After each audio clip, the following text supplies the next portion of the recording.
Et bientôt un partenariat gagnant-gagnant entre l'Assemblée nationale du Gabon et le syndic général d'Andorre. C'est ce qui ressort de la visite du président de l'Assemblée nationale à Andorre, Rodrigue Bingounou, Valérie Charles Polangoy.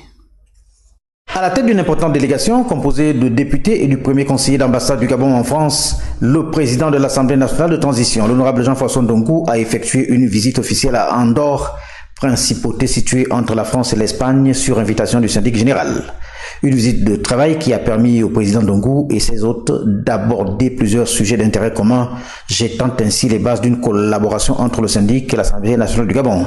Le syndic lui-même souhaitait que je vienne en Andorre présenter la transition du Gabon.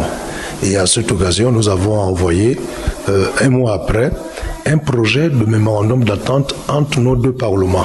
Cette rencontre a été l'occasion pour Jean-François Ndongou de présenter et expliquer la configuration actuelle du Parlement gabonais, à l'occurrence l'Assemblée nationale de transition, qui compte 98 députés nommés par le président de la République, chef de l'État, le général de brigade Brice Clotaire Oligui Nguema, relevant avec insistance le caractère non partisan des deux chambres. J'ai profité de cette occasion pour présenter la spécificité de la transition en République gabonaise parce qu'il n'avait d'informations qu'à travers la presse et ma présence ici a permis d'éclairer le Parlement d'Andorre sur la spécificité de notre transition et comment fonctionne notre Assemblée nationale de transition, de manière générale le Parlement.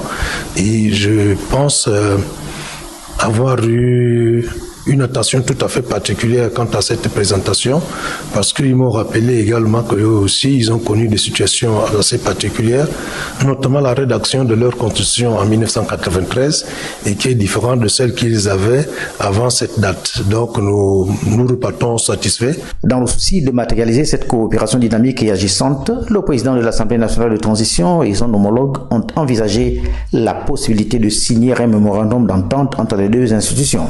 La concrétisation de ce projet se fera à Libreville dans les tout prochains mois, après quelques réglages techniques.